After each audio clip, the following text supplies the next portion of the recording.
मेरा नाम आशीष है। हम सामान्य अध्ययन देखेंगे, सामान्य अध्ययन का टेस्ट संख्या 6 देखेंगे। ठीक है, तो पहला प्रश्न देखिए, यहाँ पर दिया है चंद्रमा की सतह से एक चट्टान को पृथ्वी पर लाया जाता है तब इसका द्रव्यमान बदल जाएगा, इसका भार तथा द्रव्यमान दोनों बदल जाएंगे, इसके भार तथा द्रव्यमान दोनों अपरिवर्तित रहेंगे, इसका भार बदल जाएगा परंतु द्रव्यमान नहीं बदलेगा। इसमें कौन सा सही है? तो सही आंसर इसमें ऑप्शन डी हो जाएगा। इसका भार बदल जाएगा लेकिन द्रव्यमान नहीं बदलेगा। ठीक है, द्रव्यमान यथावत रहेगा। अगला क्वेश्चन यहाँ पे देखिए, पायरोमीटर का प्रयोग करते हैं क्या मापने में करते हैं? पायरोमीटर का प्रयोग क्या मापने में किया जाता है? इधर ऑप्शन दे रखा है, गहराई मापने में, आर्द्रता मापने में, या फिर तापक्रम मापने में, या फिर ऊंचाई नापने में। तो इसका सही आंसर हो जाएगा ऑप्शन सी, तापक्रम नापने में। अब यह गहराई नापने में किसका प्रयोग किया जाता है? गहराई को नापने के लिए हाइग्रोमीटर का प्रयोग किया जाता है। किसका? हाइग्रोमीटर। ठीक है, हाइड्रोमीटर नहीं, हाइग्रोमीटर। और आर्द्रता के लिए है फैदोमीटर। क्या? फैदोमीटर। और ऊंचाई नापने के लिए चाहिए सेक्सटेंट। क्या चाहिए? सेक्सटेंट चाहिए। ठीक है, ये आपका सेक्सटेंट। ठीक है, अगला क्वेश्चन देखिए, क्वेश्चन नंबर 3 है। यहाँ दिया है कि निम्नलिखित कथनों पर विचार कीजिए। पहला है कथन, हल्के रंगीन कपड़ों को गर्मी में वरीयता दी जाती है। बिल्कुल सही कथन, तो आपका सही लग रहा है। अगला है हल्के रंग ऊष्मा को कम अवशोषित करते हैं। नीचे दिए गए कूट से सही उत्तर चुनना है। ए आर दोनों सही हैं, आर ए का सही स्पष्टीकरण है। ए और आर दोनों सही हैं किंतु आर ए का सही स्पष्टीकरण नहीं है। ए सही है किंतु आर गलत है, ए गलत है किंतु आर सही है। तो दोस्तों जो है कथन भी सही है, कारण भी सही है। इसका मतलब ए और आर दोनों सही है लेकिन इसका स्पष्टीकरण भी सही है। तो इसका मतलब हो जाएगा ऑप्शन ए और आर दोनों सही हैं और आर ए का स्पष्टीकरण सही है। ठीक है, अगले क्वेश्चन तरफ चलिए। यहाँ देखिए, लोहे में जंग को रोकने के लिए उपयोग किया जाता है। क्या उपयोग किया जाता है? तो लोहे में जंग को रोकने के लिए जिंक का उपयोग किया जाता है। ऑप्शन ए यहाँ पर सही हो जाएगा। टेफ्लॉन क्या है? तो सही आंसर क्या हो जाएगा? फ्लोरोकार्बन। ठीक है, टेफ्लॉन एक फ्लोरोकार्बन है। अगले क्वेश्चन तरफ बढ़िए। अगला है यहाँ पर, कीटों से यानी कि इंसेक्ट्स के वैज्ञानिक अध्ययन को क्या कहा जाता है? एंटोमोलॉजी कहा जाता है। ऑप्शन बी यहाँ पर सही हो जाएगा। ठीक, अब इक्तियोलॉजी क्या? इक्तियोलॉजी में क्या, किसका अध्ययन होता है? इक्तियोलॉजी में होता है मछलियों का अध्ययन होता है। और जो पैरासिटोलॉजी है, पैरासिटोलॉजी में परजीवी और परजीवी एवं पोषक के बीच जो सहसंबंध है ना, उन पर जो है अध्ययन किया जाता है, ये पैरासिटोलॉजी। ठीक है, अगला क्वेश्चन देखिए, निम्न में से कौन सी वास्तविक रूप से मछली है? यहाँ पे हमें मछली ढूंढना है, तो सही मछली है समुद्री घोड़ा। ऑप्शन डी यहाँ पर सही हो जाएगा। ठीक है, अगला देखिए, यहाँ पर ये क्वेश्चन में बार बार आ चुका है एग्जाम में, खुला रक्त परिसंचरण पाया जाता है, किस पे पाया जाता है? तो सही आंसर हो जाएगा काकरोच। ऑप्शन सी यहाँ पर सही हो जाएगा। ठीक है, अगला क्वेश्चन, लाल रक्त कोशिकाओं का निर्माण हमारे शरीर के किस भाग में होता है? तो सही आंसर क्या हो जाएगा? अस्थि मज्जा हो जाएगा। ऑप्शन सी यहाँ पर सही हो जाएगा। ठीक है, अगला देखिए, मस्तिष्क का कौन सा भाग शरीर के आसन और संतुलन को बनाए रखता है? तो सही आंसर हो जाएगा पश्च मस्तिष्क। ठीक है, ऑप्शन सी यहाँ पर सही हो जाएगा। अगला क्वेश्चन देखिए, यहाँ पर मानव भ्रूण का हृदय कब स्पंदन करने लगता है? तो वो जब चतुर्थ सप्ताह में आ जाता है तब जो है उसका स्पंदन होने लगता है, उसके हृदय का। कौन? मानव भ्रूण का। तो ऑप्शन यहाँ पर सी सही हो जाएगा, अपने परिवर्धन के चतुर्थ सप्ताह में। ठीक है, अगला देखिए, यहाँ पर सेल्सियस स्केल पर मानव शरीर का सामान्य तापमान कितना होता है? तो करीब होता है 37 डिग्री सेल्सियस। ठीक है, तो 37 डिग्री सेल्सियस के आसपास में 36.9 डिग्री सेल्सियस है। तो ऑप्शन यहाँ पर हमारा सी सही हो जाएगा, 36.9 डिग्री सेल्सियस। अगला यहाँ पे क्वेश्चन देखिए, 13वां, मानव शरीर की सबसे छोटी ग्रंथि कौन सी है? तो सभी को पता है मानव शरीर की सबसे छोटी ग्रंथि कौन सी है? तो पिट्यूटरी ग्लैंड है। ऑप्शन सी डी यहाँ पे सही हो जाएगा। ठीक है, अगला देखिए, केप केनावेरल। ठीक है, केप केनावेरल जिस स्थान से अंतरिक्ष यान यानी कि स्पेस शटल छोड़े जाते हैं किस तट पर अवस्थित है? तो सही ऑप्शन क्या हो जाएगा? फ्लोरिडा हो जाएगा। ऑप्शन ए यहाँ पर सही हो जाएगा। ठीक है, अगला क्वेश्चन देखते हैं, डीएनए में मौजूद शर्करा होती है डीऑक्सी राइबोस। ऑप्शन सी यहाँ पर सही हो जाएगा। अगला क्वेश्चन, अगला है निम्नलिखित में से कौन सा कथन यहाँ में सत्य ढूंढना है। मॉडेम एक सॉफ्टवेयर होता है, मॉडेम वोल्टेज का अस्थायीकरण होता है, मॉडेम प्रचारण तंत्र होता है, मॉडेम एनालॉग सिग्नल को डिजिटल सिग्नल में तथा डिजिटल सिग्नल को एनालॉग सिग्नल में बदलता है। तो सही आंसर इसका ऑप्शन डी हो जाएगा। मॉडेम एनालॉग सिग्नल को डिजिटल सिग्नल में तथा डिजिटल सिग्नल को एनालॉग सिग्नल में बदलता है। अगला देखिए, 1 MB बराबर कितनी मेमोरी होती है। तो 1024 किलोबाइट, यानी कि 1 MB बराबर कितना होता है, 1024 KB होता है। ठीक है,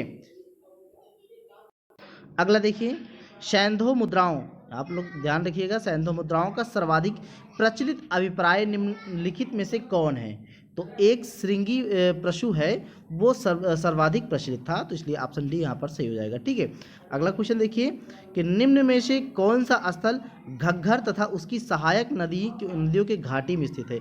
तो कौन सी है, तो बनावली है, ऑप्शन यहाँ पर डी सही हो जाएगा। ठीक है, अगला क्वेश्चन देखिए, निम्नलिखित में से किसका संकलन ऋग्वेद पर आधारित हो। तो इसका सही आंसर हो जाएगा ऑप्शन बी सामवेद। ठीक है, अगला क्वेश्चन देखते हैं, राजसु यज्ञ से संबंधित अनुष्ठानों का वर्णन किस में है। यजुर्वेद में है, ऑप्शन बी यहाँ पर सही हो जाएगा। अगला क्वेश्चन देखिए, वैदिक काल में बलि शब्द का क्या अर्थ था।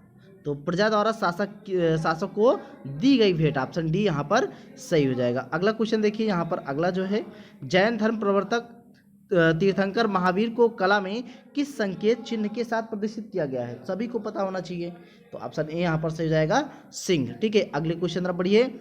अगला है बोध गया में। ठीक है, बोध गया में महात्मा बुद्ध ने 2 बंजारों को उपदेश देकर अपना उपासक बना लिया था। निम्नलिखित में से वे 2 बंजारे कौन थे।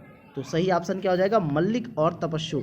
ठीक है, ऑप्शन ए यहाँ पर सही हो जाएगा, मल्लिक और तपस्सु ऐसे 2 बंजारे थे जो महात्मा बुद्ध ने बोध गया में अपना उपासक बना लिया था। अगला क्वेश्चन देखिए, अगला है अशोक के शासनकाल में प्रतिवेदक क्या करते थे। तो सही आंसर क्या है, घटनाओं की सूचना देते थे। ठीक है, जैसे कोई घटना होती थी, प्रतिवेदक का काम था कि किसी भी घटना को सूचना वो अशोक तक देते थे।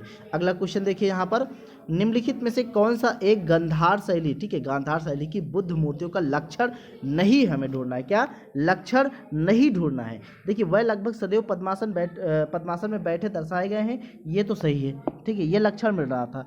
अब अगला देखिए, इसमें उनके कान लंबे दर्शाए गए हैं, ये भी मैच कर रहा है। वह कभी भी मुंडित सिर नहीं दर्शाए गए, ये भी मैच कर रहा है। लेकिन वह सदैव अभय मुद्रा में दर्शाए गए, ये मैच नहीं कर रहा।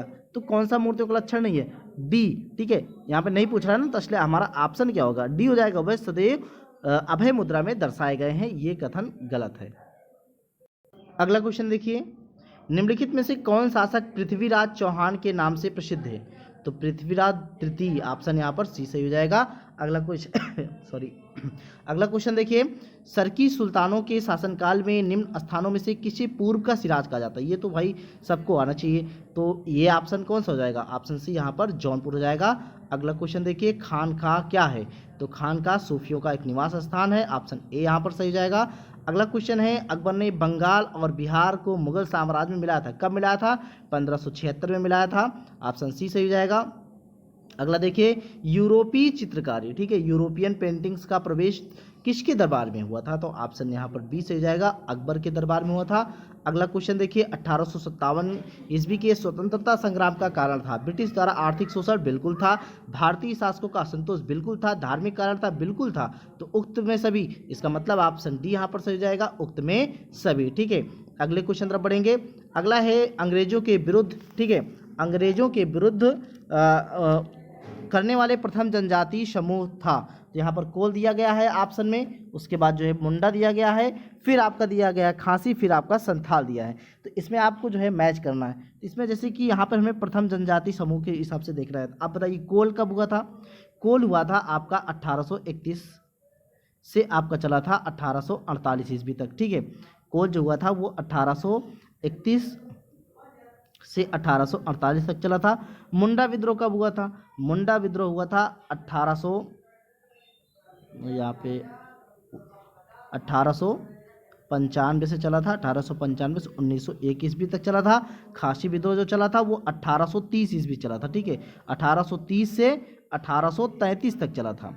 और संथाल विद्रोह चला था 1855 1856 में। अब आप लोग इसमें खुद सोचिए, कोल विद्रोह 1831 मुंडा विद्रोह 1850-1901, संथाल विद्रोह 1855-56, खासी विद्रोह 1830 से 33। तो सही आंसर क्या हो जाएगा? तो प्रथम जनजाति विद्रोह खासी विद्रोह हो जाएगा, ऑप्शन सी यहाँ पर हमारा सही हो जाएगा। ठीक है, अगले क्वेश्चन तरफ बढ़ेंगे। अगला हमारा क्वेश्चन क्या कह रहा है? 34वां क्वेश्चन देखिए यहाँ पर, निम्नलिखित कथनों पर विचार कीजिए। राजा राम मोहन राय ने ब्रह्म समाज के अंतर्गत प्रथम अंतरजातीय विवाह का आयोजन किया। बिल्कुल, अंतरजातीय विवाह का आयोजन किया, बिल्कुल सही है कथन ये। केशव चंद्र सेन ने ब्रह्म समाज के मूल सिद्धांतों का निरूपण अपनी पुस्तक ब्रह्मोधर्म में किया। तो यहाँ पर देखिए उपरोक्त कथनों में से कौन सा सही ढूंढना है। ठीक है, पहला भी कथन सही है, दूसरा भी कथन सही है, तो यहाँ पर ऑप्शन हमारा सी सही हो जाएगा। एक और दो दोनों सही हैं। अगला क्वेश्चन देखिए, किसने कहा कि यदि भगवान अस्पृश्यता को सहन करते हैं तो मैं उन्हें कभी भगवान नहीं मानूंगा? यहाँ पे देखिए B.R. अम्बेडकर है, बाल गंगाधर तिलक है, लाला लाजपत राय है, महात्मा गांधी। तो इसका सही आंसर हो जाएगा बाल गंगाधर तिलक। ठीक है, अगला देखिए, सूची 1 संस्थापक, सूची 2 संस्थाएं से सुमेलित कीजिए। सूचियों के नीचे दिए गए कोड का प्रयोग कर सही उत्तर चुनना है। इधर सूची 1 संस्थापक है, सूची 2 संस्थाएं दिए गए हैं। तो यहाँ पर देखिए आपका जोनाथन डंकन, फिर आपका सर विलियम जोन्स है, वारेन हेस्टिंग्स है, फिर विलियम बेंटिंग है। इधर आपके संस्थाएं हैं Asiatic Society of Bengal, Calcutta मदरसा, कलकत्ता मेडिकल कॉलेज और हिंदू कॉलेज कलकत्ता या फिर संस्कृत कॉलेज बनारस। देखिए आपको इसमें फिर कोड दिया गया है, कोड के अकॉर्डिंग चलना है। जैसे कि आपको जैसे यहाँ पर दिया गया है तो आप लोग इसमें जो भी आ रहा वो पहले मिलान की। जैसे जोनाथन डंकन क्या खोले थे? बनारस में संस्कृत कॉलेज खोले थे, इसका मतलब A का 5 हो जाएगा। अब अगर इसके अलावा भी नहीं आ रहा तो इतना तो जरूर आ रहा होगा कि जो कलकत्ता मदरसा था खोले थे वो वारेन हेस्टिंग्स खोले थे, यानी कि A का 5 और C का 2। यहाँ पे ढूंढो, A का 5 C का 2, तो देखिए A का 5 है B में और C का 2 B में है। अब बाकी कौन सा मैच कर रहा है? B का 1 हो गया और D का 3 हो जाएगा, यानी कि जो B है सर विलियम जोन्स, इसका तो 5 हो गया। ठीक है, और इसका कितना हो गया? 2, एशियाटिक सोसाइटी ऑफ बंगाल, और इसका हो जाएगा सॉरी इसका 1 हो जाएगा। ठीक है, इसका हो जाएगा 5, इसका 1, इसका 2 और इसका हो जाएगा आपका कलकत्ता मेडिकल कॉलेज 3 हो जाएगा। 5 1 2 3 और हिंदी कॉलेज कलकत्ता नहीं है। ठीक है, तो 5 1 2 3 कौन से मैच कर रहा है? 5 1 2 3, ऑप्शन बी यहाँ पर हमारा सही हो जाएगा। अगले क्वेश्चन तरफ पढ़ेंगे। 1938 के हरिपुरा कांग्रेस के अधिवेशन में निम्नलिखित में से किसने, ठीक है, किसने सुभाष चंद्र बोस को अध्यक्ष के रूप में नामित किया था? तो कौन वो व्यक्ति था जो सुभाष चंद्र बोस को अध्यक्ष के रूप में नामित किया था? वो थे doctor Rajendra Prasad, option A यहाँ पर सही हो जाएगा। अगला क्वेश्चन देखिए, ब्रिटिश वस्तुओं के बहिष्कार का सुझाव सबसे पहले किसने दिया था? तो सही आंसर हो जाएगा कृष्ण कुमार मित्र ने दिया था। अगला क्वेश्चन देखिए, इनकलाब जिंदाबाद का नारा किससे संबंध है? तो सभी को पता है भगत सिंह से संबंध है। अगला क्वेश्चन देखिए, यहाँ पर भारतीयों के विरोध के कारण बंगाल को फिर से कब एकीकृत किया गया? 1911 में किया गया, ऑप्शन बी यहाँ पर सही हो जाएगा। अगला क्वेश्चन देखिए, आगामी पीढ़ियां शायद ही विश्वास करें कि ऐसा रक्त मांस का मानव, ठीक है, कभी पृथ्वी पर अवतरित हुआ था। महात्मा गांधी के विषय में किस व्यक्ति ने यह विचार व्यक्त किया था? तो सही आंसर हो जाएगा ऑप्शन डी, अल्बर्ट आइंस्टीन। अगला देखिए, तेभागा आंदोलन 1946 का संबंध किससे था? तो किसानों से संबंध था, ऑप्शन बी यहाँ पर सही हो जाएगा। अगला क्वेश्चन देखिए, द्वितीय गोलमेज सम्मेलन 1931 में कांग्रेस के प्रतिनिधि के रूप में भाग लेने वाला नेता कौन थे? महात्मा गांधी, ऑप्शन ए यहाँ पर सही हो जाएगा। अगले क्वेश्चन पर पढ़िए, किस वायसराय के समय गांधी जी ने व्यक्तिगत सत्याग्रह तथा भारत छोड़ो आंदोलन शुरू किए थे तथा क्रिप्स मिशन भारत पहुंचा था? तो सही ऑप्शन हो जाएगा लॉर्ड लिथगो। ठीक है, लॉर्ड लिन लिथगो यानी कि marquess of Linlithgow, option B यहाँ पर सही हो जाएगा। अगला क्वेश्चन देखिए, जब भारत स्वतंत्र हुआ उस समय कांग्रेस के अध्यक्ष कौन थे? तो उस समय JB कृपलानी थे कांग्रेस के अध्यक्ष, ऑप्शन यहाँ पर सी सही हो जाएगा। ठीक है, अगला क्वेश्चन तरफ बढ़ेंगे। अगला है, संविधान निर्मात्री परिषद की झंडा समिति के अध्यक्ष कौन थे? तो झंडा समिति के अध्यक्ष डॉक्टर राजेंद्र प्रसाद थे, ऑप्शन बी यहाँ पर सही हो जाएगा। अगला क्वेश्चन, हम न्यायिक पुनरावलोकन की व्यवस्था देखते हैं, कहाँ कहाँ देखते हैं? USA और भारत दोनों में देखते हैं, ऑप्शन डी यहाँ पर सही हो जाएगा। अगला क्वेश्चन देखिए, भारत के संविधान के उद्देश्यों में से एक के रूप में आर्थिक न्याय का किससे उपबंध किया गया है? उद्देशिका में भी है, राज्य के नीति निर्देशक तत्व में भी है, तो इसलिए ऑप्शन यहाँ पर बी सही हो जाएगा। ठीक है, अगला क्वेश्चन देखिए, यहाँ पे देखिए, अनुच्छेद निम्नलिखित युग में से कौन सा सही सुमिलित नहीं है? हमें यहाँ क्या ढूंढना है? जो सही सुमिलित नहीं, हमको उसका पता लगाना है। तो यहाँ पे अनुच्छेद 17 दिया गया है, उसके बाद आपका अनुच्छेद 21 दिया गया है, फिर आपका अनुच्छेद 24, फिर आपका दिया गया है अनुच्छेद 29 दिया गया है। ठीक है, इसमें कौन सा सही नहीं है? अनुच्छेद 17 छुआछूत को उन्मूलन करता है, बिल्कुल करता है। इसका मतलब ऑप्शन ए हमारा यहाँ पर सही है, छुआछूत यानी कि अस्पृश्यता का अंत करता है। अगला क्वेश्चन इसमें क्या, अगला क्या ऑप्शन करा? अनुच्छेद 21 में जीवन एवं व्यक्तिगत का स्वतंत्रता की सुरक्षा करता है, बिल्कुल करता है, ये भी हमारा ऑप्शन सही है। अगला क्या है? अगला देखिए, अनुच्छेद 24 में प्राथमिक शिक्षा का अधिकार है, नहीं। प्राथमिक शिक्षा का जो अधिकार है वो अनुच्छेद 21A में है। ठीक है, वो प्राथमिक शिक्षा का अधिकार अनुच्छेद 21A में है। और अनुच्छेद जो 24 में है, अनुच्छेद 24 में है कारखानों तथा अन्य जोखिमपूर्ण कार्यों में बच्चों के नियोजन का निषेध। ठीक है, और अनुच्छेद 29 अल्पसंख्यकों की संस्कृति का रक्षा, ये भी कथन सही है। तो जो मैच नहीं हो रहा वो कौन सा मैच नहीं हो रहा? ऑप्शन सी यहाँ मैच नहीं हो रहा। ठीक है, इसलिए हमारा आंसर ऑप्शन सी हो जाएगा। ठीक है, अगले क्वेश्चन तरफ बढ़िए। अगला है, भारत एक गणतंत्र है, इसका अर्थ है, इसका अर्थ क्या है? सभी मामलों में अंतिम अधिकार जनता के पास है, भारत में संसदीय शासन व्यवस्था है, भारत में वंशानुगत शासन नहीं है, भारत राज्यों का संघ है। तो सही आंसर इसका हो जाएगा ऑप्शन सी, भारत में वंशानुगत शासन नहीं है। ठीक है, अगले क्वेश्चन तरफ बढ़िए। अगला है, विधि का शासन जिस प्रकार की समानता को प्रतिष्ठापित करता है वह है, क्या है? प्रक्रियात्मक है, ऑप्शन बी यहाँ पर सही हो जाएगा।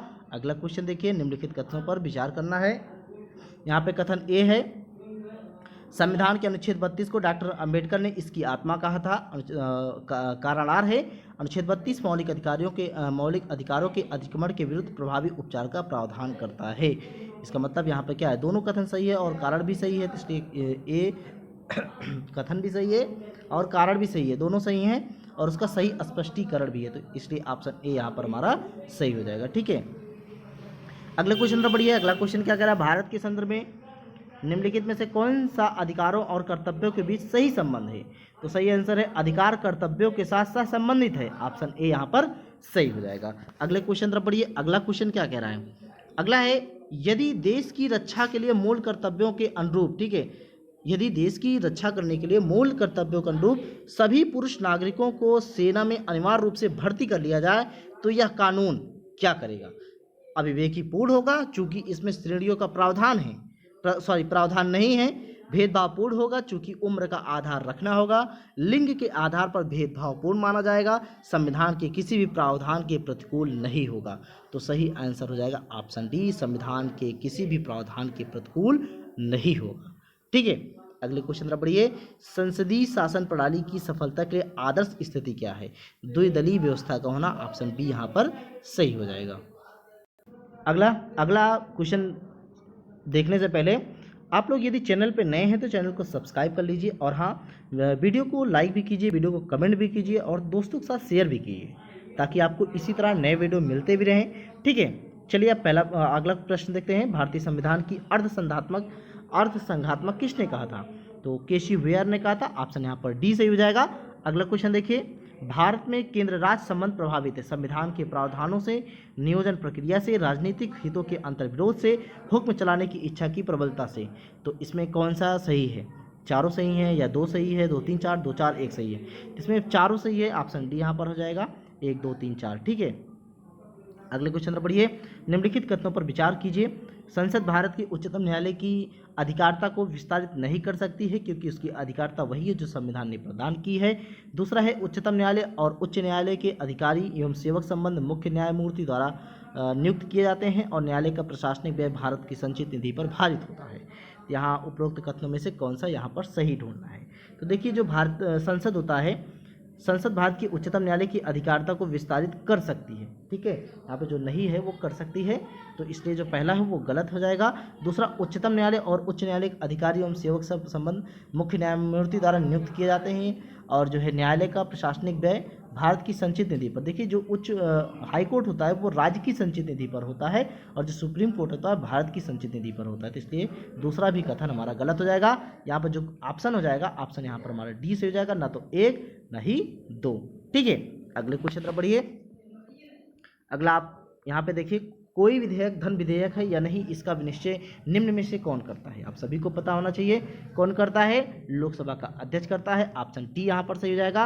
अगला क्वेश्चन देखिए, 60वां क्वेश्चन, हरित सकल राष्ट्रीय उत्पाद क्या है, या हरित सकल राष्ट्रीय आय है, तो जिसमें पर्यावरण क्षरण का लेखा भी किया गया हो उसी उसी को हम हरित सकल राष्ट्रीय आय कहते हैं। अगला क्वेश्चन देखेंगे हम। अगला क्वेश्चन, निम्नलिखित आय के साधनों की जोड़ी में से कौन सी केवल संघीय सरकार के लिए होती है, तो सीमा शुल्क कि निगम कर, ऑप्शन यहाँ पर सी सही हो जाएगा। अगला क्वेश्चन देखिए, आप सभी को ये क्वेश्चन बार बार पूछा जाएगा, कई बार RO में पूछा गया, ठीक है, और UPPSC प्री में भी ये कई बार पूछा गया है। फिलिप्स वक्र किनके मध्य संबंध को व्यक्त करता है, तो क्या हो जाएगा सही आंसर, इसमें आप लोग खुद कमेंट करके बताइएगा। तो ऑप्शन इसका हो जाएगा बी, मुद्रास्फीति और बेरोजगारी, ठीक है। अगला क्वेश्चन देखिए, प्रतीक छाया बैंकिंग क्या है, तो प्रतीक छाया बैंकिंग गैर बैंकिंग वित्तीय संस्थाओं द्वारा वित्तीय तथा अन्य गतिविधियों को संपन्न कराना, ऑप्शन बी, ठीक है, यहाँ पे ऑप्शन बी सही हो जाएगा। अगले क्वेश्चन पर पढ़िए। अगला देखिए, यहाँ पे भारतीय कृषि के लिए निम्नलिखित में से कौन सा संस्थागत साख का स्रोत नहीं है, तो कौन सा नहीं होगा, ऑप्शन ए नहीं होगा, साहूकार नहीं है। अगला क्वेश्चन देखिए, भारत में पंचवर्षीय योजनाओं का प्रमुख उद्देश्य क्या है, तो सही आंसर क्या हो जाएगा, स्वावलंबन एवं विदेशी सहायता पर निर्भरता कम करना। अगला देखिए, निर्यात हेतु आम की पसंदीदा प्रजाति है, अल्फांजो है, ऑप्शन सी है। अगला क्वेश्चन देखिए, निम्नलिखित में से कौन सा फूट लूज, ठीक है, फूट लूज उद्योग का एक उदाहरण है, तो ऑप्शन सी सॉफ्टवेयर हो जाएगा, ठीक है। अगले क्वेश्चन तरफ बढ़िए। अगला है, अन्नपूर्णा योजना को आरंभ किया गया था 1999-2000 के संघ सरकार के बजट में, ठीक है। अगले क्वेश्चन तरफ बढ़िए। अगला है, निम्नलिखित में मानव विकास सूचकांक का कौन सा एक भाग नहीं है, तो यहाँ पे मैं क्या ढूंढ रहा है, कौन सा एक भाग नहीं है, तो ऑप्शन ए नहीं है, स्वास्थ्य एवं पोषण नहीं है। अगले क्वेश्चन तरफ बढ़ेंगे। वर्ष 2001-11 के दौरान, ठीक है, वर्ष 2001-2011 के दौरान जनसंख्या की दशकीय वृद्धि की दर सर्वाधिक रही, किसकी रही है, तो सही आंसर क्या हो जाएगा, बिहार की रही है। अगला क्वेश्चन देखिए, भारत में जनसंख्या के अनुसार तीसरा व क्षेत्रफल में 12वां राज्य कौन सा है, तो बिहार है, ऑप्शन डी यहाँ पर सही हो जाएगा। अगला क्वेश्चन देखिए, उत्तर प्रदेश के निम्नलिखित जिलों में कौन सा 2011 की जनगणना की साक्षरता दर में सर्वाधिक है, तो यहाँ पर गाजियाबाद हो जाएगा, ऑप्शन सी यहाँ पर सही हो जाएगा। अगला क्वेश्चन देखिए, सन 2011 की जनगणना के अनुसार निम्न राज्यों में से किसकी जनसंख्या घनत्व, यहाँ पे जनसंख्या घनत्व पूछ रहा है, आप लोग कंफ्यूजन मत होइएगा, ठीक है, यहाँ पे जनसंख्या घनत्व ना कि नेगेटिव पूछ रहा है, तो जनसंख्या घनत्व न्यूनतम पूछ रहा है, तो अरुणाचल प्रदेश होगा, ऑप्शन बी यहाँ पर सही हो जाएगा, ठीक है। और अगला क्वेश्चन देखिए, 74वां क्वेश्चन, निम्नलिखित में से कौन सा बिंदु, ठीक है, या कौन सा बिंदु राष्ट्रीय जनसंख्या नीति के अंतर्गत निर्मित 10 वर्षीय कार्य योजना का अंग नहीं है, तो यहाँ पे देखिए आपके ऑप्शन दिए हैं, स्वयं सहायता समूह उच्चतर संलग्ना, ये तो है, निःशुल्क एवं अनिवार्य प्रारंभिक शिक्षा, ये भी है, विवाहों एवं गर्भधारण का अनिवार्य पंजीकरण, ये भी है, तो यहाँ पर कौन सा बच गया, ऑप्शन डी, यानी कि ऐसे पुरुषों के लिए विशेष पुरस्कार जो अन्य परिवार नियोजन उपायों का उपयोग करते हैं, तो ये ऑप्शन डी यही नहीं होगा, इसका मतलब हमारा ऑप्शन जो है डी सही हो जाएगा, ठीक है। अगले क्वेश्चन तरफ बढ़ेंगे। निम्नलिखित में से किस राज्य में 2011 की जनगणना के अनुसार 10 लाख ही प्लस के नगरीय समूह नहीं हैं, तो यहाँ पर उड़ीसा हो जाएगा, ऑप्शन सी यहाँ पर सही हो जाएगा। अगले क्वेश्चन तरफ बढ़ेंगे। संयुक्त राष्ट्र संघ की सामाजिक एवं आर्थिक परिषद द्वारा जारी वर्ल्ड पॉपुलेशन प्रॉस्पेक्ट 2017 के अनुसार विश्व की जनसंख्या की कितनी प्रतिशत जनसंख्या नगरीय अधिवासों में निवास करती है, तो ऑप्शन यहाँ पर बी हो जाएगा, करीब 54%, ठीक है। अगला क्वेश्चन, निम्नलिखित में से कौन सा जैविक मूल यानी कि ऑर्गेनिक ओरिजिन का है, तो यहाँ पे देखिए मूंगा है, पन्ना है और टोपाज यानी कि रूबी भी है, तो सही ऑप्शन हो जाएगा ऑप्शन ए, कोरल यानी कि मूंगा हो जाएगा। अगले क्वेश्चन तरफ बढ़िए।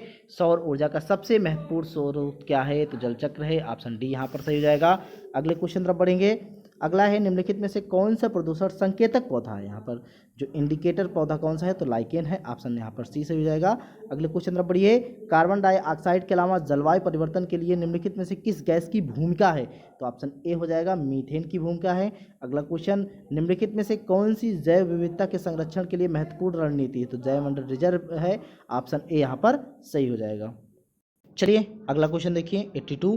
कथन दिया है, कथन ए, मरुस्थल शाश्वत ऊर्जा उत्पादन के प्रभावकारी स्रोत हो सकते हैं। कारण आर है, जितनी ऊर्जा मानव जाति एक वर्ष में उपभोग करती है उससे अधिक ऊर्जा मरुस्थल 6 घंटों में सूर्य से प्राप्त कर लेते हैं। नीचे दिए गए कूट से सही उत्तर चुनना है। इधर देखिए कूट दे रखा है, ए तथा आर सही है, आर ए की सही व्याख्या है, ए तथा आर दोनों सही हैं, आर ए की सही व्याख्या नहीं है, ए सही है, आर गलत है, ए गलत है, आर सही है, तो देखिए दोनों सही है। कथन भी सही है और कारण भी सही है और उसकी सही व्याख्या भी कर रहा है, तो इसलिए ऑप्शन यहाँ पर हमारा ए हो जाएगा। ए आर, एक तथा आर सही है, आर ए की सही व्याख्या भी है। ठीक है, अगले क्वेश्चन तरफ बढ़िए। अगला है बांधों और जलाशयों के निर्माण के फलस्वरूप निम्न सभी पर प्रभाव पड़ता है सिवाय किसके? मरुस्थलीकरण पे। ऑप्शन डी यहाँ पर सही हो जाएगा, मरुस्थलीकरण। अगला क्वेश्चन देखिए, राष्ट्रीय राजधानी के क्षेत्र में सम्मिलित नहीं है, कौन सा नहीं? हरियाणा का भाग, पंजाब भाग, राजस्थान भाग, उत्तर प्रदेश भाग। इसमें आप लोग जरूर सोच के बताइए, कमेंट करके बताइए इसमें कौन सा आंसर होगा, 84 का आंसर कौन सा होगा। ठीक है, तो आप लोग जरूर बताइए यहाँ पे कमेंट करके। तो सही आंसर क्या हो जाएगा? पंजाब का भाग। ठीक है, अगला देखिए, पश्चिमी घाट दिया है, पश्चिमी घाट के संदर्भ में निम्नलिखित कथनों पर विचार करना है। यह एक भैंसोत पर्वत है, इसकी पूर्वी ढाल क्रमशः नीचे होता हुआ पठार है, इसकी उत्तरी खंड लावा बेसाल्ट से आच्छादित है। देखिए, यह एक भ्रंशोत पर्वत है, ये कथन सही है। दूसरा यहाँ पे हमें सही ढूंढना है, इसका पूर्व ढाल, ठीक है, इसका पूर्वी ढाल क्रमशः नीचा होता हुआ पठार है, ये भी कथन सही है। और इसका उत्तरी खंड लावा बेसाल्ट से आच्छादित है, ये भी कथन सही है। हमारा 1 2 3 तीनों कथन सही है, तो हमारा ऑप्शन डी यहाँ पे सही हो जाएगा, 1 2 और 3। ठीक है, अगला क्वेश्चन, हिमालय काट कर एवं बहकर आने वाली नदियां हैं, क्या सतलज और सिंधु गंगा है, ब्रह्मपुत्र सतलज सिंधु है, या ब्रह्मपुत्र सिंधु गंगा है, या सतलज ब्रह्मपुत्र यमुना है? इसमें सही आंसर क्या हो जाएगा? ऑप्शन बी हो जाएगा, ब्रह्मपुत्र सतलज और सिंधु। ठीक है, अगला क्वेश्चन देखिए, सूची 1 घाटी है, सूची 2 राज्य के साथ सम्मिलित करना है। यहाँ पर सूची के नीचे दिए गए कोड का हमें उत्तर सही करना है। अब चलिए यहाँ पर देखिए, मरखा घाटी और जुकू घाटी। ठीक है, यहाँ मरखा घाटी है और जुकू घाटी है। मरखा घाटी कहाँ पाया जाता है? तो मरखा घाटी जो है वो जम्मू कश्मीर में है। ठीक है, जम्मू कश्मीर में है। और जो जुकू घाटी है वो नागालैंड में है। ये जो जुकू घाटी है वो नागालैंड में है। ठीक है, जुकू घाटी नागालैंड में, मरखा घाटी वो जो है आपका जम्मू कश्मीर में है। अब आगे जो है क्वेश्चन देखेंगे, जो आगे है ऑप्शन, यहाँ पर देखिए सांगला घाटी है, तो सांगला घाटी जो है वो हिमाचल प्रदेश में है।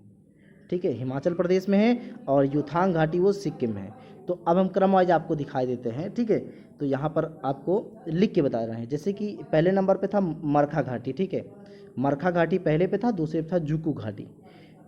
ठीक है, जुकू घाटी। अब यहाँ पे ए पे था मरखा, बी पे था जुकू घाटी, सी पे सांगला और डी पे है युथांग घाटी।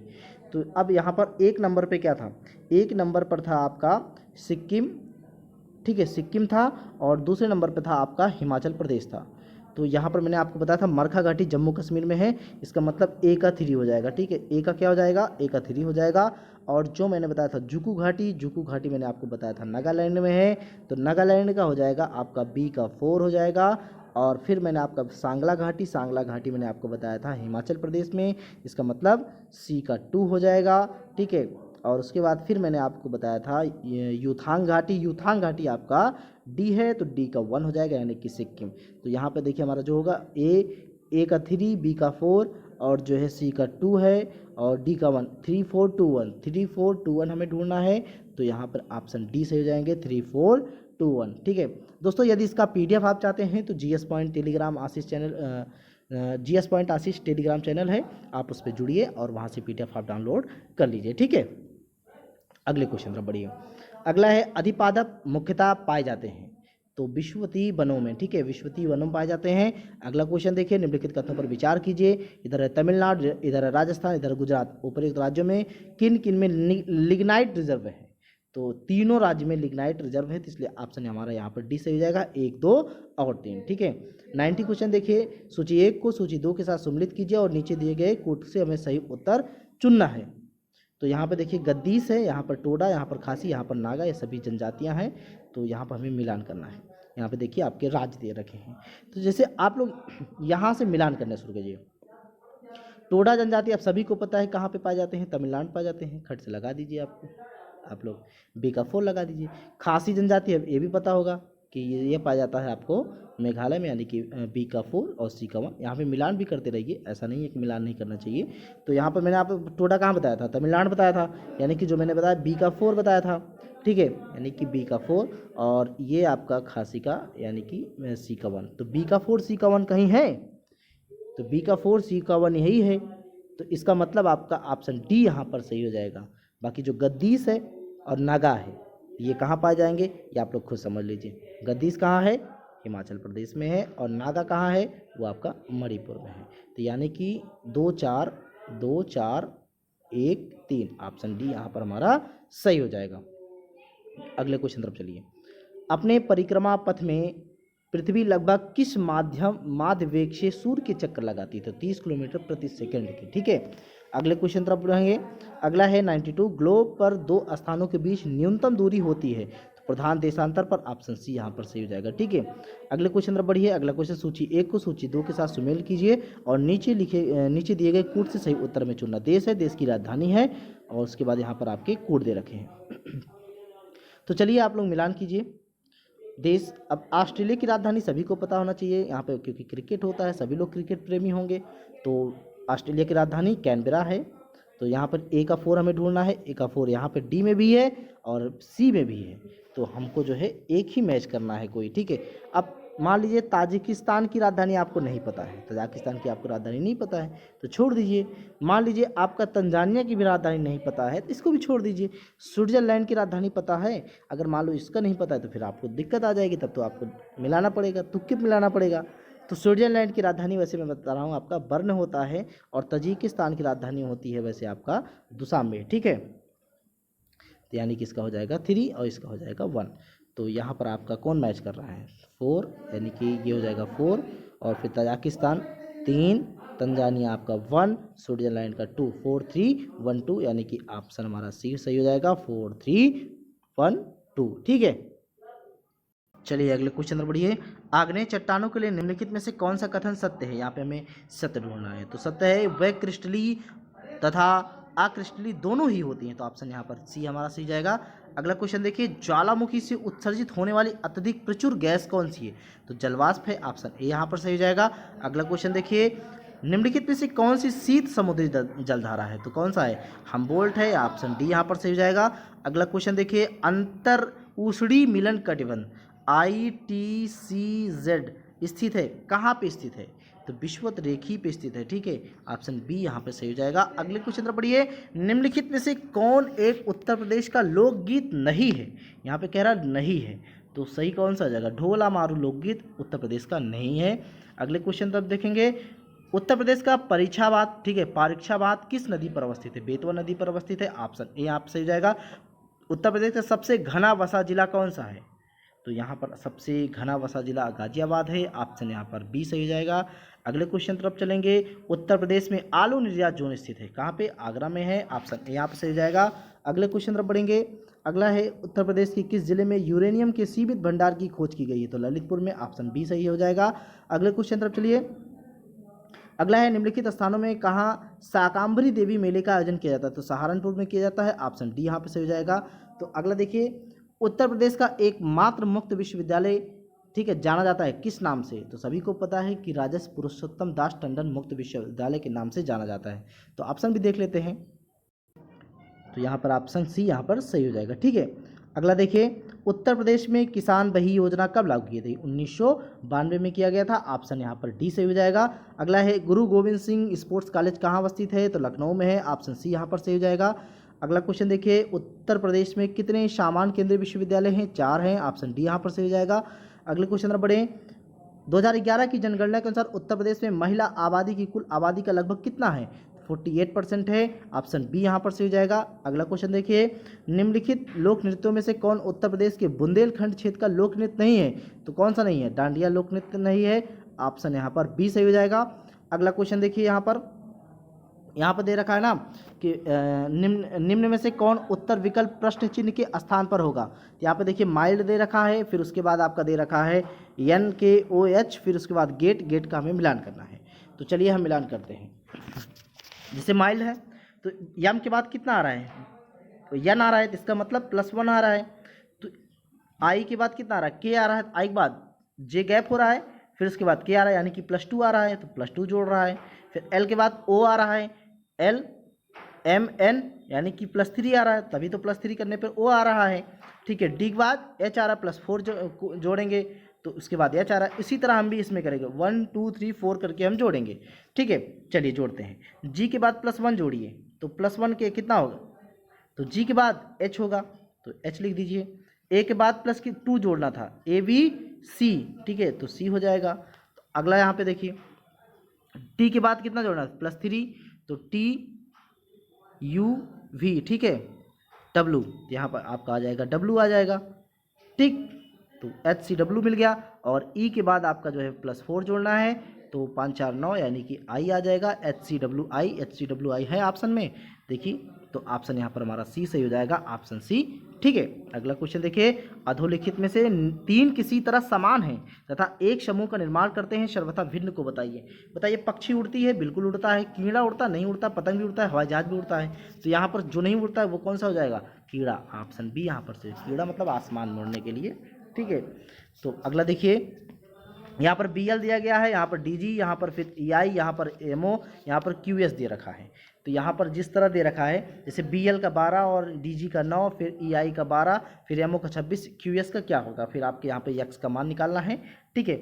चलिए निकालते हैं। B पे कितना आता है, 2 आता है, 12 कितना है, 2 है, 12 2 14, 14 - 2 कर दीजिए, 12 आ गया। D का कितना आता है, 1 2 3 4, 4 आता है। G कितना आता है, 7 4 11, ठीक है। तो यहाँ पर 7 आएगा ना, 7 4 11, 11 में 2 कर दो, -2, 9 आ गया। और फिर ई का कितना आता है, 5, आई का कितना आता है, 9 9 9 5 14, 14 - 2 यानी कि 12 आ गया। और एम का कितना आता है, 13, चलिए 13। और फिर ओ का 15 यानी कि 15 3 18 10, 28, 28 - 2 करने पर 26 आ गया। क्यू का कितना आता है, क्यू का आता है 17। और एस का कितना आता है, RST, इसका आता है 19। इसको जोड़िए तो 9 7 16 और 1 1 2 1 3, 36 में -2 कर दीजिए, 36 - 2 करने पे 34 आएगा।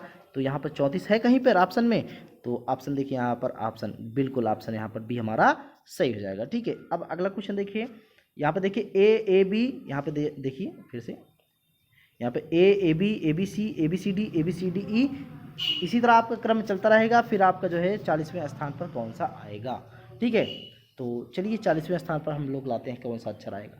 तो देखिए आपको बताते चलेंगे। तो सबसे पहले तो जैसे कि ए, यानी कि 1 2 3 4 5 6 7 8 9 10 11 12 13 14 15, 15वें नंबर पे तो ई है। अब 16वें नंबर पर क्या हो जाएगा, ई के बाद अब 16वें नंबर पर क्या हो जाएगा, फिर ए होगा। क्यों, क्योंकि एफ लाने के लिए हमको ए से फिर शुरू करना पड़ेगा। तो 15 नंबर पे ई है, तो 16 नंबर पे एफ यानी कि ए हो जाएगा। 16 17 18 19 20, सॉरी 16 ए हो जाएगा, 17 18 19 20, 21 नंबर पे क्या हो जाएगा, एफ हो जाएगा, ठीक है। 21 नंबर पे क्या होगा, एफ हो जाएगा। अब उसके बाद अब 21 नंबर पे जब एफ हो जाएगा तो 21 के मल्टीप्लाई कर दीजिए, 21 × 2 कर दीजिए, 21 × 2 42, यानी कि 42वें नंबर पे फिर पुनः एफ आएगा ना। तो हमें क्या करना है, हमें 2 घटा दीजिए, तो 40वें पे क्या आ जाएगा, एफ के बाद 2 घटा दीजिए। एफ कितना नंबर है, एफ का नंबर है आपका 6, तो 6 में 2 घटा दीजिए, 4 नंबर पर आ गया। 4 नंबर कौन सा है, डी है, यानी कि जो 42वें नंबर पे 2 घटाएंगे तो 40वें नंबर पर क्या आएगा, डी आ जाएगा। तो हमारा ऑप्शन यहाँ पर डी हो जाएगा, ऑप्शन बी यहाँ पे सही हो जाएगा, ठीक है। अगले क्वेश्चन तरफ बढ़िए। अगला है एक मनुष्य जो है उत्तर पश्चिम की ओर मुँह करके खड़ा हुआ है, ठीक है। वह पहले 135 डिग्री घड़ी के विपरीत दिशा में, बाद में घड़ी की दिशा में 180 डिग्री घूमता है, तो उसका मुख होगा किस मुख में। जैसे मान लीजिए आपको हम बता रहे हैं यहाँ पे, ये आपका जो है, ये आपका ईस्ट है, ये आपका नॉर्थ है, ये आपका साउथ है, ये आपका वेस्ट है। तो ये इधर ही खड़ा है ना मुँह करके, इधर इसको मुँह करके खड़ा करा देते हैं, ठीक है। अब क्या कह रहा है, तो ये कह रहा है कि 135 डिग्री कहाँ जाता है, 135 डिग्री इधर घूम के आता है। तो चलिए 135 डिग्री से इधर घुमा देते हैं। फिर उसके बाद क्या कह रहा है, फिर कह रहा है कि बाद में घड़ी की दिशा में 180 डिग्री घूमता है, तो फिर इसको 180 डिग्री में घुमा दीजिए पूरा। तो ये 180 डिग्री, ये पहले तो इधर घुमा साउथ की ओर, फिर ये इधर घुमा, ठीक है। इधर घूमे कहाँ पे, नॉर्थ की ओर घुमा, ठीक है। तो कहाँ पे घुमा, नॉर्थ की ओर घुमा ना। तो सही आंसर क्या, उसका मुख किधर होगा, नॉर्थ की तरफ होगा, ऑप्शन सी यहाँ पर सही हो जाएगा। अगले क्वेश्चन तरफ चलिए।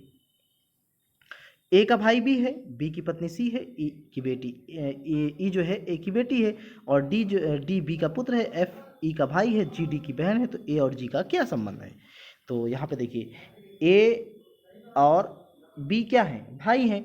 तो बी की पत्नी क्या है, बी की पत्नी ये सी है, ठीक है। ये पत्नी है, ये सी हो जाएगी, ठीक है। बी की पत्नी सी हो जाएगी। और उसी तरह जो है आपका यहाँ पर अगला क्या है इसमें, ई जो है ए की बेटी है, तो ई इसकी बेटी है, किसकी, ई जो है ई की बेटी है, ठीक है। अब आगे कह रहा है कि डी बी का पुत्र है। जो डी है यानी कि ये डी है, इसका पुत्र है, इसका पुत्र यानी कि सी का भी पुत्र, बी और सी का पुत्र क्या है, डी है, ठीक। तो यहाँ पर है एफ ई का भाई है, तो यानी कि एफ जो है ये क्या है, भाई है, तो यहाँ पे एफ लिख दीजिए। तो एफ क्या है, ई और एफ किसके बच्चे हैं, ए के बच्चे हैं, और बी किसके बच्चे हैं, सॉरी डी किसके बच्चे हैं, बी और सी के बच्चे हैं, ठीक है। अब पूछ रहा है जी डी की बहन है, तो यहाँ पर डी की बहन भी क्या है, जी है, ठीक है। जी यानी कि बी और सी के कितने बच्चे, दो बच्चे, डी और जी, तो ये दोनों भाई हैं, ए और बी दोनों भाई हैं। तो यहाँ पूछ रहा है जी डी की बहन है, तो ए और जी का संबंध क्या है, ए और जी का संबंध चाचा का बनेगा, इसलिए हमारा ऑप्शन जो होगा ऑप्शन सी यहाँ पर से हो जाएगा चाचा, ठीक है। अगला क्वेश्चन देखिए, यदि एक निश्चित कूट भाषा में HAND को SZMW लिखा जाता है तो MIL को का कूट क्या होगा। तो HAND, ठीक है, H और S इन दोनों को मिला के जोड़ने पे जो नंबर इसका आ रहा है उसका आ रहा है 27, ठीक है, 27 नंबर आएगा। कैसे आएगा इसको हम देख लेते हैं। एच का नंबर कितना होता है, HGHIJ, तो यहाँ पर ई के बाद F फिर G फिर H, 5 6 7 8 हो गया।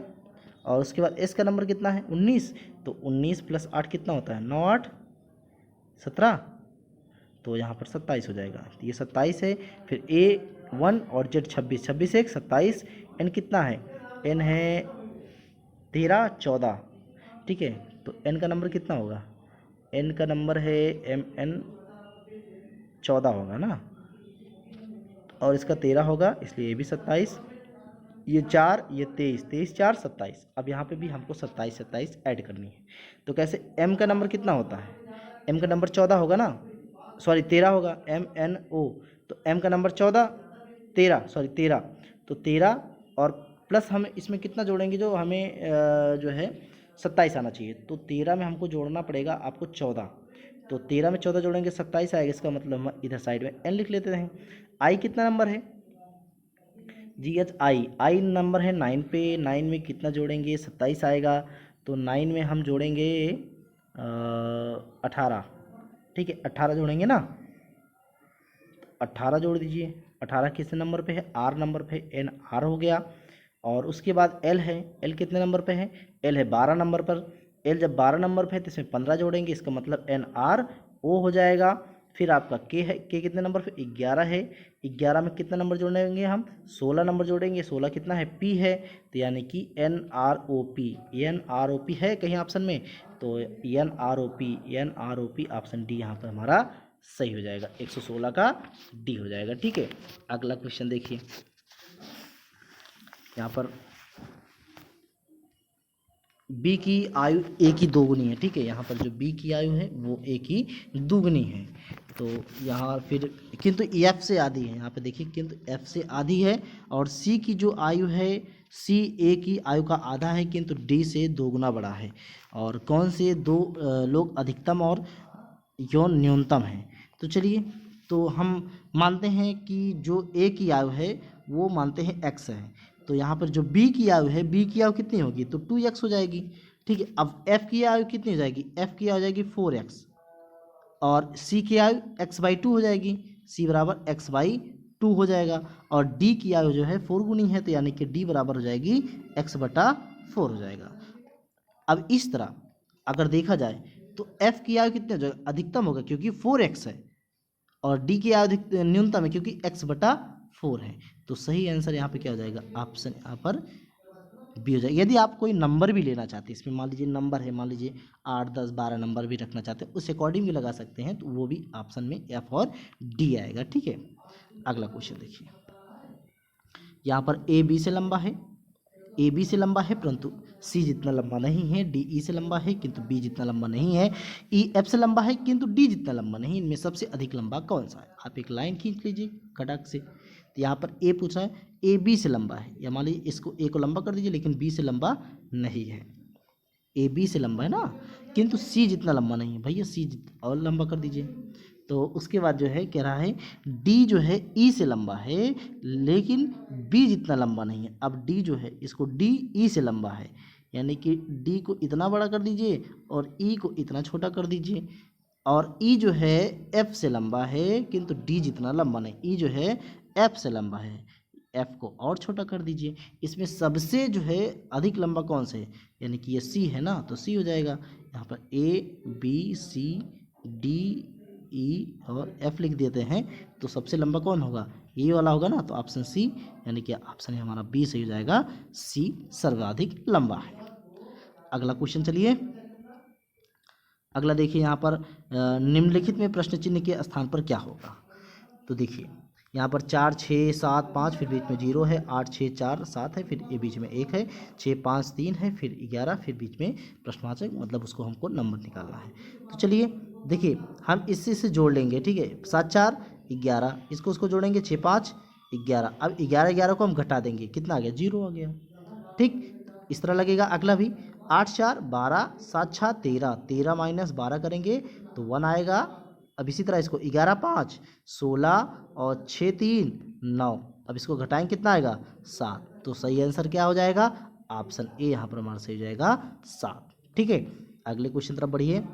अगला है नीचे दिए गए चित्र में, ठीक है, नीचे दिए गए चित्र में त्रिभुज महिलाओं को प्रदर्शित करता है, वर्ग जो है खिलाड़ियों को प्रदर्शन करता है तथा वृत्त प्रशिक्षिकाओं को प्रदर्शित करता है। चित्र में कौन सा भाग ऐसी महिलाओं को प्रदर्शित करता है जो खिलाड़ी तथा प्रशिक्षिकाएं दोनों हैं, ठीक है। जो त्रिभुज है वो महिला है, जो त्रिभुज है वो महिला है और जो वर्ग है वो खिलाड़ी है, ठीक है। ये जो है आपका यहाँ पर जो त्रिभुज है वो महिला है, यानी कि वुमेन है, और जो ये आपका जो है खिलाड़ी है, मतलब प्लेयर है, ठीक है। और जो वर्ग है, वर्ग में कौन सा है, तो वर्ग में जो वर्ग है वो प्लेयर है, और जो वृत्त वाला है वो आपका प्रशिक्षिका है, ठीक है, प्रशिक्षिकाओं को प्रदर्शित करता है। इसमें ऐसी महिला बताना है जो खिलाड़ी हो और प्रशिक्षिका दोनों हो। तो देखिए यहाँ पर अब वर्ग, यानी कि आप जो है इसको लीजिए ना, तो इसमें जो खिलाड़ी हो और प्रशिक्षिका दोनों हो, तो यहाँ पर टी जो है आपका दोनों है, यानी कि ये आपका वर्ग में भी है और आपका प्रशिक्षिका में भी, यानी खिलाड़ी में भी है और प्रशिक्षिका में भी, बाकी तो टी है। लेकिन अगर हम और देखेंगे तो उसमें हम अंतर पाएंगे, क्यों, क्योंकि जो आर है वो सिर्फ और सिर्फ क्या है, प्रशिक्षिकाओं का प्रदर्शित करता है, पी क्या है, सिर्फ महिलाओं को प्रदर्शित करता है, और जो क्यू है, क्यू को क्या प्रदर्शित करता है, सिर्फ प्लेयर को। अब जो यस है वो प्लेयर और महिला को प्रदर्शित करता है, और जो यू है वो प्लेयर और प्रशिक्षिकाओं को प्रदर्शित करता है। जो टी है वो टी जो है कब किसको, वो तीनों को प्रदर्शित करता है, महिला को भी, प्लेयर को भी और प्रशिक्षिकाओं को। तो ऑप्शन हमारा यहाँ पर टी हो जाएगा, यानी कि ऑप्शन सी सही हो जाएगा, ठीक है। अगले क्वेश्चन तरफ चलिए। एक थैले में कुछ गेंद हैं, निम्नलिखित गेंदों पर विचार कीजिए। सभी गेंद काली हैं, सभी गेंद सफ़ेद हैं। और अगला भी देखिए, केवल कुछ गेंदें काली हैं, एक भी गेंद काली नहीं है। तो इसका जो सही आंसर हो जाएगा वो जो है, थैले में केवल सफ़ेद, अथवा यहाँ पे देखिए, यह मानते हुए कि थैले में केवल सफ़ेद अथवा काली अथवा दोनों रंग की गेंद हो सकते हैं, उपरोक्त दिए गए कथन में से कौन से दो कथन सत्य हैं। तो हमें यहाँ पे सत्य ढूंढना है। तो जैसे कि थैले में केवल सफ़ेद अथवा काली अथवा दोनों रंग की गेंद होने के लिए कथन 2 और 3 सत्य है। तो हमारे यहाँ पर ऑप्शन सी सही हो जाएगा, 2 और 3, ठीक है। अगले क्वेश्चन तरफ बढ़िए। अगला है 12 जनवरी 1979 को शुक्रवार था, निम्नलिखित में से कौन सा दिन 12 जनवरी 1981 को होगा। तो बताइए 12 जनवरी 1979 क्या था, तो वो 1979 का था आपका फ्राइडे, ठीक है, फ्राइडे। अब 1979 सामान्य वर्ष है ना, विषम मतलब सामान्य वर्ष है, लीप वर्ष तो है नहीं। लेकिन अब यहाँ पर जो 1980 आ गया बीच में, वो क्या है, लीप वर्ष है। तो लीप वर्ष बोले तो यहाँ हम +2 कर देंगे, और जो सामान्य वर्ष है यानी कि 81 तो 1 कर देंगे, 2 + 1 यानी कि 3 कर देंगे। तो विषम दिन की संख्या कितना हो गया, 3। अब शुक्रवार के बाद 3 दिन बाद वाला दिन कौन सा होगा, हम उसे जोड़ लेंगे, शुक्रवार +3 दिन जोड़ेंगे, एक फ्राइडे हो गया, फ्राइडे के बाद 3 दिन जोड़ेंगे, सैटरडे और संडे, फिर मंडे। तो सही आंसर क्या हो जाएगा, मंडे, मंडे मतलब सोमवार। तो सही ऑप्शन हो जाएगा ऑप्शन बी, सोमवार।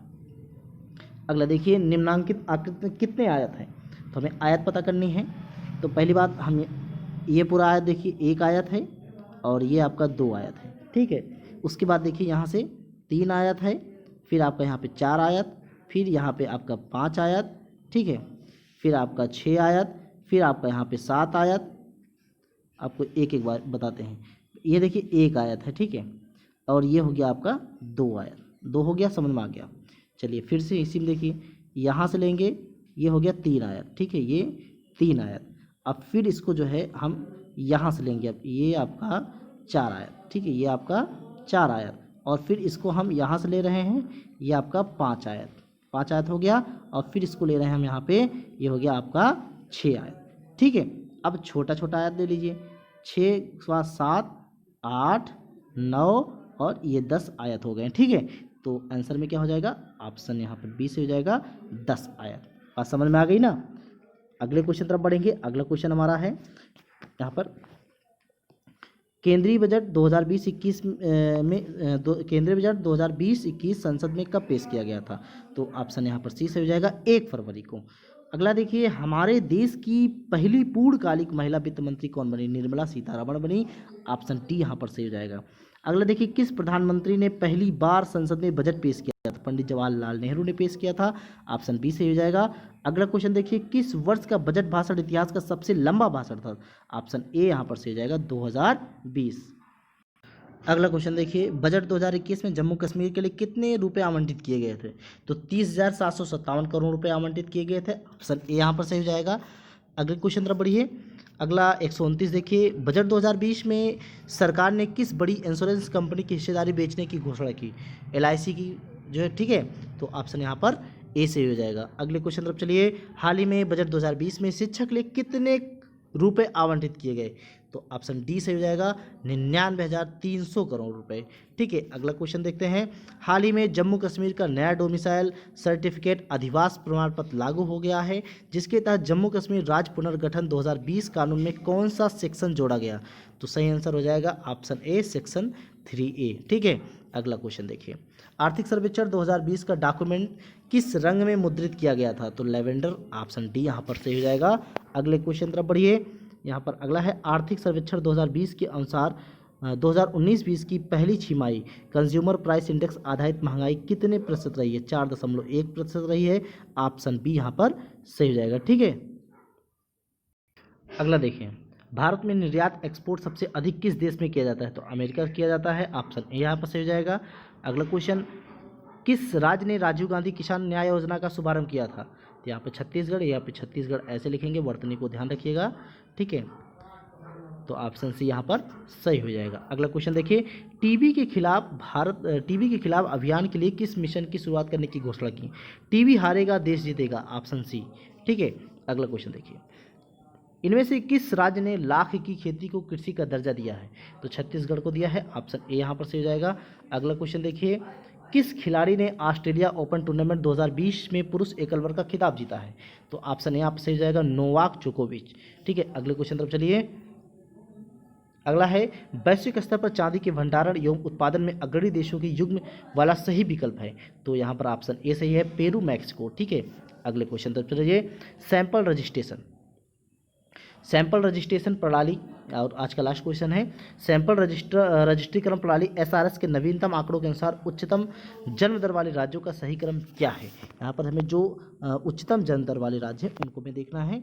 तो यहाँ पर आप ऑप्शन भी देखिए, तो सही आंसर हो जाएगा बिहार, उत्तर प्रदेश, मध्य प्रदेश और राजस्थान। ऑप्शन ए यहाँ पर सही हो जाएगा। दोस्तों, आज का वीडियो कैसा लगा है। वीडियो अच्छा लगा तो वीडियो को लाइक कीजिए, कमेंट कीजिएगा, दोस्तों के साथ शेयर कीजिएगा। कल फिर मिलते हैं, तब तक के लिए नमस्कार।